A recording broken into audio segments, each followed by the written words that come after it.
자, 이분은 남편 때문에 사연을 주신 분인데요.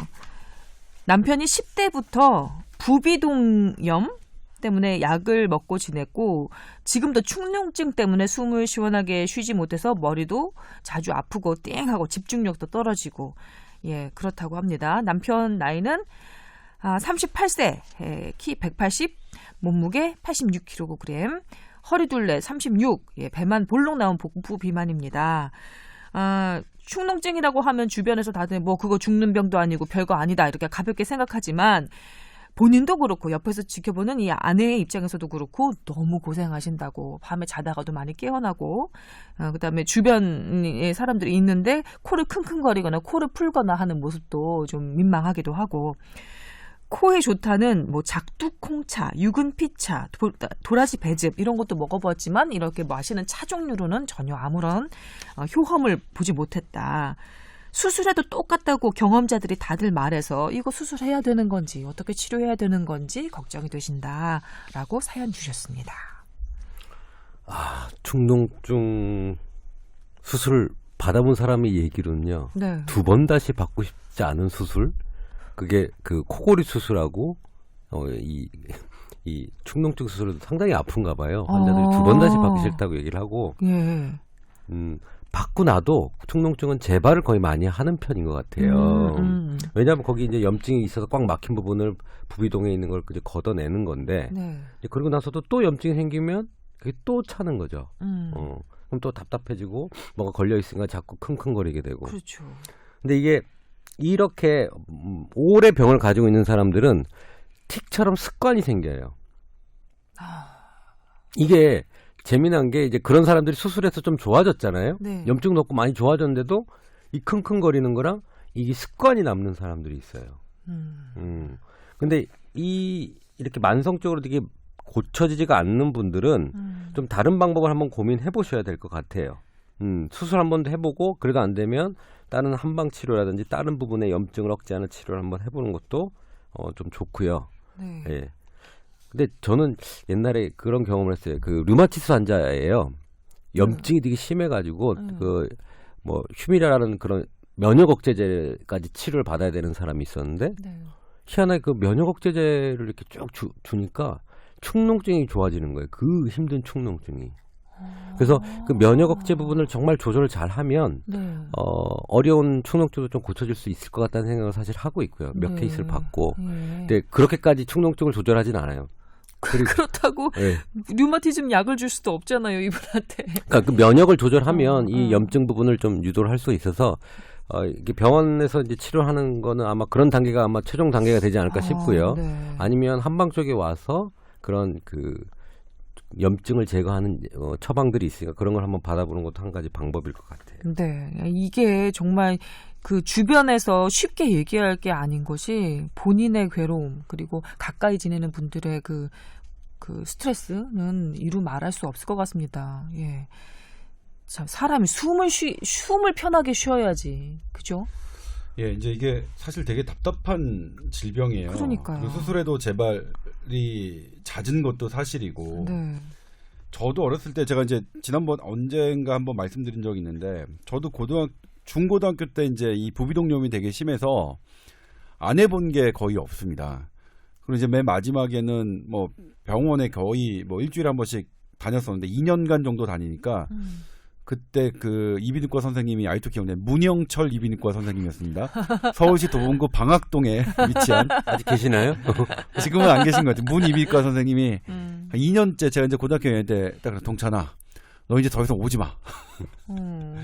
그냥 살아. 그렇게 하셨어요. 그러니까 수술은 지금 좀 그러니까 나중에 너 대학 가고 난 다음에 수술 받고 싶으면 그때 오고 오지 마. 근데 어떻게 나아지셨어요? 근데 저는 그냥 살다 보니까 그냥 뭐 나아지더라고요. 본인의 면역력이 좋아져서. 근데 저는 개인적으로는 그러니까 이 코를 푸는 습관 그다음에 일반적인 나의 생활 방식이 부비동염에 상당히 관여를 한다고 생각해요. 어떤 식의 그러니까 생활 이 여기 습관인데요? 이를테면 이제 이쪽에 우려를 가져오게 하는 얼굴 쪽에 그러니까 우렬 그러니까 그 정맥이 고이게 하는 습관들은 부비동염에 안 좋은 것 같아요. 그러니까 너무 고개를 이렇게 밑으로 네, 내리고 그렇죠. 책을 보는 책을 너무 열심히. 그러니까 봤나. 이 목 쪽에 음. 머리 쪽 얼굴 쪽에 들어가는 그런 동맥으로 들어갔다가 그게 다시 정맥으로 빠져나오는데 그게 목을 통해서 나오거든요. 네. 실제로 이 목에 있는 그 정맥을 막으면 이쪽 전체가 우열이 생기고 그리고 뇌하까지도 올라갑니다. 그렇겠죠. 예. 근데 그래서 이제 막 고개를 오랫동안 숙이거나 또 이제 막 오바이트라고 토를 할 때 막 이렇게 네. 이렇게 얼굴 쪽 압력이 상승하거든요. 네.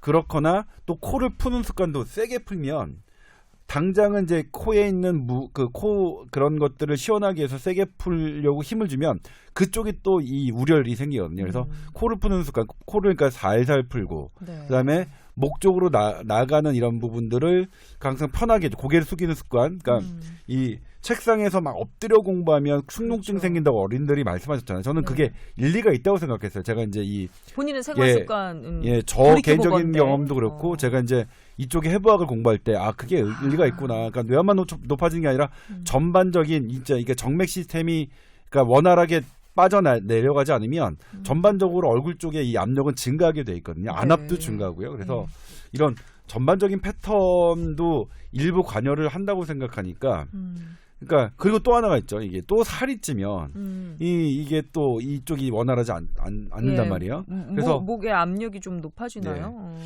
그래서 그다음에 또 감기에 자주 걸리면 또 역시 마찬가지거든요. 네. 그러니까 감기에 잘 안 걸려야 되고 네. 그다음에 살이 좀 빠져야 되고 그다음에 나머지 습관들도 좀 좋아야겠죠. 이런 네. 것들로 조금 노력을 하셔야 되는 게 자, 그럼 좋지 않을까 정리를 싶어요. 해보자면 기본적으로 체력 관리, 건강 관리 하시고 고개를 좀 들고 네.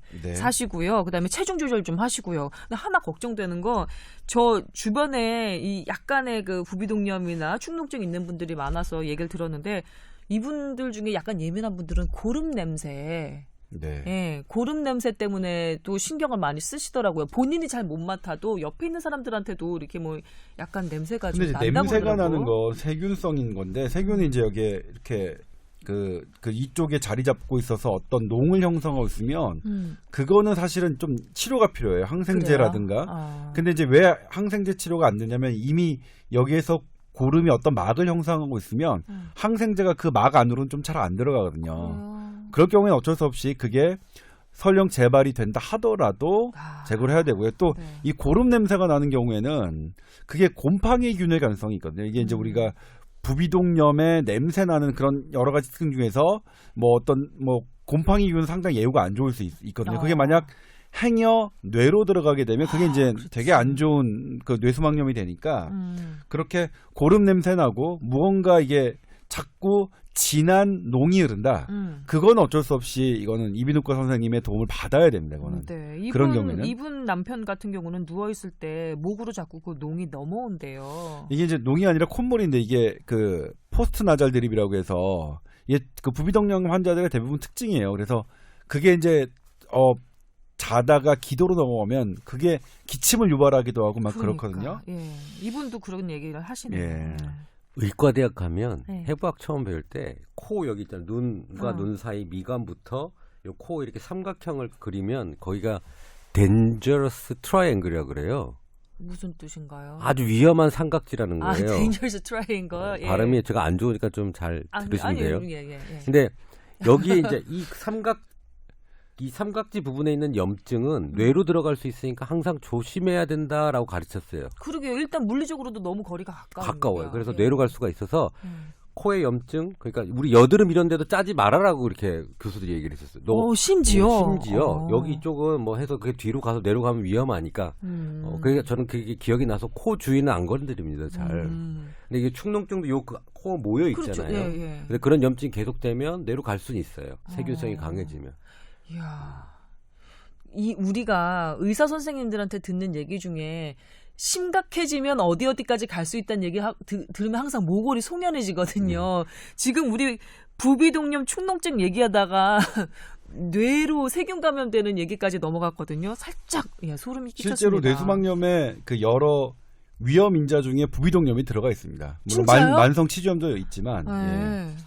그러니까 가까운 곳에 있는 세균은 잘 들어가기 쉽죠. 네. 그다음에 이제 최근에 또 밝혀진 건 왜 그러면 이쪽 이 많이 들어가느냐, 그러니까 뇌로 잘 옮겨가느냐 하나 밝혀진 게 이 그 1번 뇌신경이 후각신경이거든요. 이 후각신경을 타고 들어가는 메커니즘이 하나 최근에 밝혀졌어요. 미세먼지가 뇌로 들어가는 기전도 후각신경이었습니다. 후각신경을 타고 뇌로 들어가는. 원래는 뇌는 차단돼 있는 동네인 줄 알았어요.